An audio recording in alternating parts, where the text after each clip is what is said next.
Hello, welcome everybody. It's Greg from the Hashtag Show, and I have a special guest with me today. I have John Garvin. Now, if that name sounds familiar to you, there's a reason why. That must mean you're a fan, because he is known for Days Gone and Siphon Filter for his story writing in those awesome games. But John, welcome. Glad you're here today. And we're not going to talk about video games today. We're going to talk about a little something different, and that's the new comic book that you're working on. And it is called Trace War, and it's on Kickstarter, but we'll get into that a little bit. But before we get into that, John, can you tell everybody just, how did you get into this? Obviously, you're doing stories for video, and now you're writing comics, which is just amazing. So how did this path, how did you lead this way? Well, dude, first, thanks for having me on. It's a real pleasure. And I'm a dinosaur.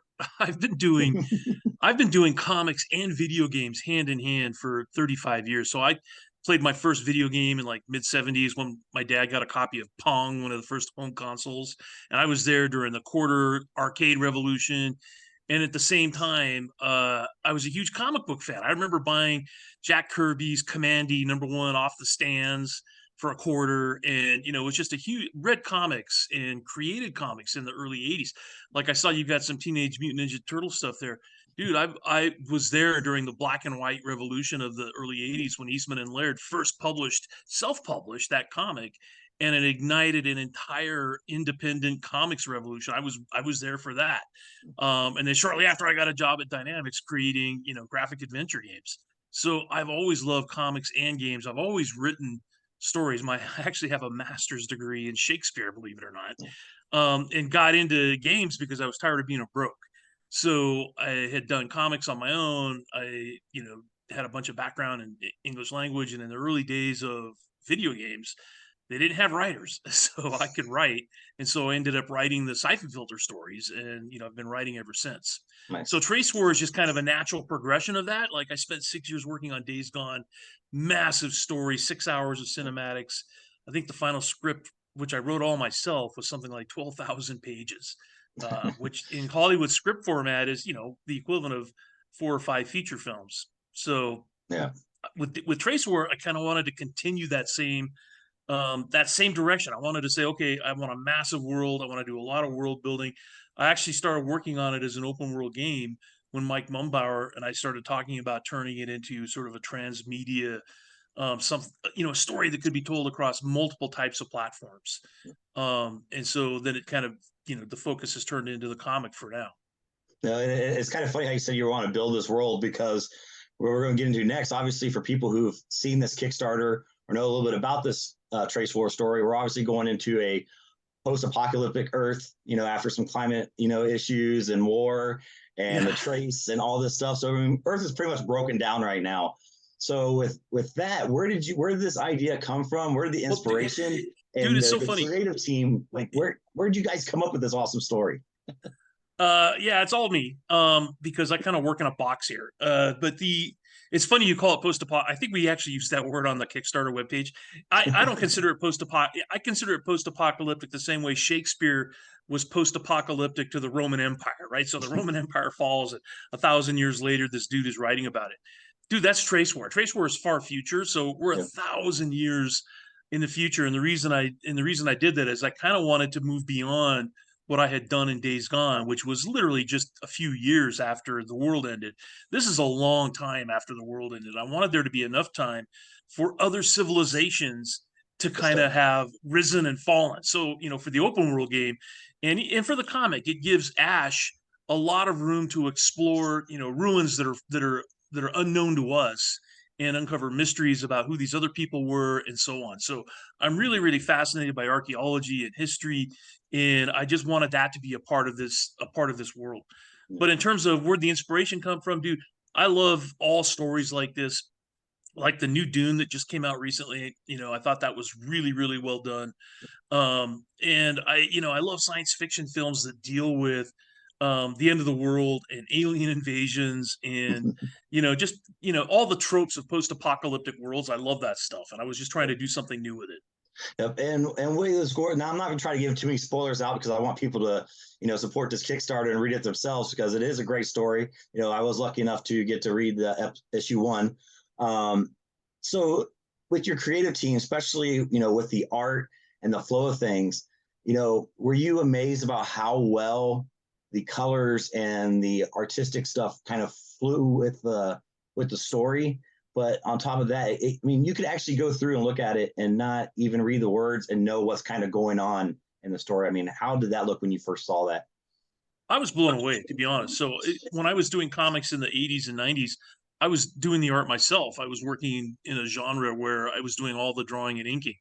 And at first time working with, a professional artist like Paul Pelletier, blew me away because, yeah, because I work from full script, so I write a ton of detail in the script.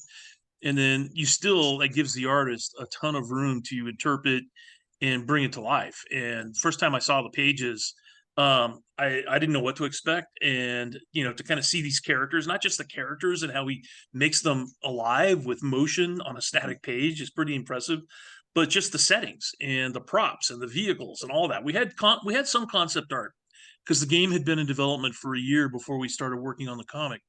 And so we had paintings and all kinds of sketches and drawings, but it hadn't been all put together into a cohesive world the way the penciler has done. And yeah, all the rest of the artists working on the book are kind of amazing. The inks are spectacular, the colors are perfect, and the letters actually add a lot as well. So yeah, it's been a lot of fun. Yeah, definitely a great flow throughout the whole book. When I my review, I actually posted kind of it's like a simple but detailed art, and it just was really good at rolling through. So, dude, wait till you see I have art for the up to issue number 5, and it just gets better and better. So as Pelletier kind of gets into his flow, then it becomes more action on the page, and the panels flow together in a really cool way. It just gets better. Yeah, it is definitely a good story. Again, everybody, if you haven't got a chance, make sure you check out the Kickstarter so you can see what we're talking about there.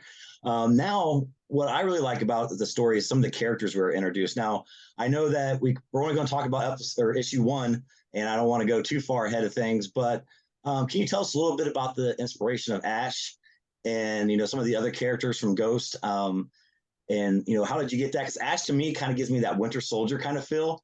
Yeah. So if you can tell us a little bit about the characters and maybe who your favorite one is. Well, obviously, my favorite character is Ash Naranjo. He's the star of the book. He's the star of the story. So it's a huge story. You mentioned that there's the Trace War itself, which is this ongoing war between different factions, not just in the Puget Sound, but throughout the entire world. We focus on the Puget Sound in this story because, again, it's an area I know really well, and I really like the specificity of the environments. Even though it's 1,000 years in the future, you're going to be able to recognize, like Mount Rainier, for example, even though it's active and blowing up all the time now. But Ash's story sort of grounds the whole thing. So you've got these massive themes that we're exploring, like ignorance versus science, and ideologies like freedom versus oppression, and big themes that are drawn from today's headlines, because I like to have all my stories grounded in what I see going on around me today and sort of extrapolating what that could mean, and it's usually bad. But I wanted Ash's story to be very specific. So in his case, he's born just horribly disfigured because of the trace, the one science fiction element I have in the story, these pockets of dark matter that have appeared all over the world centuries ago, destroying civilization, and they create mutations in fauna and people. And the only thing that can be done in a society that sort of rejects technology is put these babies out on a hill to die, sort of Roman style. And so that was going to be Ash's fate. But his parents intervene. They negotiate with the Order, which is this technology-driven group, and he's given implants. So, dude, in a weird way, Ash's story is kind of we were talking about superheroes earlier. Ash's story is kind of a superhero origin story, because he's got these, as he gets older, technology grows with him, and these bionic arms, these TechGyn arms, kind of grow with him and become more and more powerful. And he's given an implant, a sentient engram that allows him to control them. And so that relationship between the question, like, what makes us human, and the relationship between the human body and how technology can enhance it or replace it, becomes central to who Ash is, as he's trying to figure out where does he fit in this world. And then what the readers will also see too is, I noticed that you're not only getting the story of the war against the Trace, but you're also getting the conflict within Ash, and also, he's got a lot of, things that he's got to battle within himself too, which I thought was very interesting. Just all that coming at you in the first issue was just, it was awesome. So, Yeah, it's like one of the things I love about comic book storytelling is, I got 24 pages to work with in issue 1, and what I try to do is have what I call a story beat on every single page. In other words, I want the pace of the book to be just really fast. So every single page, I don't waste a lot of time on transitions or, show people opening, closing doors, that kind of thing. It's just like, no, you're sitting here and you're talking about something, or you're sitting here and you're doing something. And those, there's 24 of those important story beats in a single issue so that the story moves really fast. And yeah, we cover a lot of ground. yeah.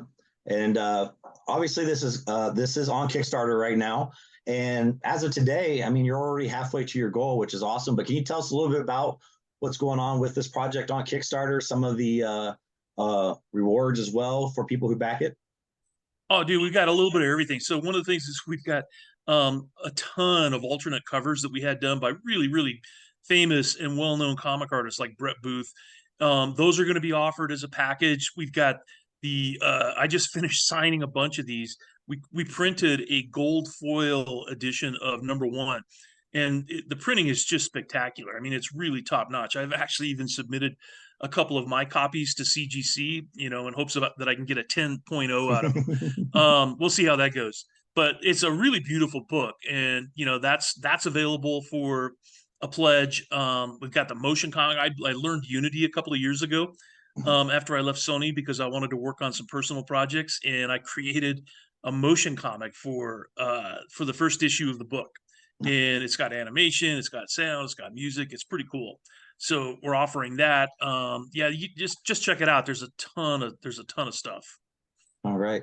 Well, I want to thank you so much for your time today. Again, everybody, if you have not checked this out on Kickstarter yet, it's called Trace War. Is by John, excuse me, Garvin, as I cough there. And again, the story is great. Again, I got to see, get to check out the first couple issues, and you will not be disappointed. Again, this project's already halfway there, so it looks like it's going to have a good run here.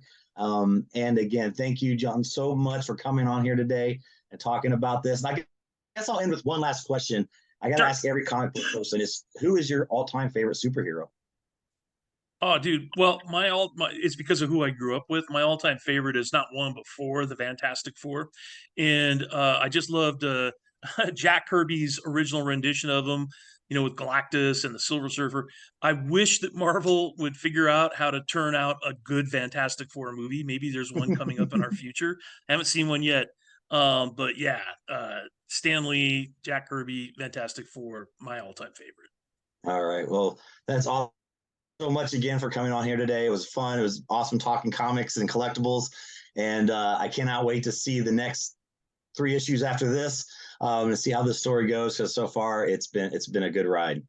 All right, man. Thanks for having me on. No problem at all. Thank you.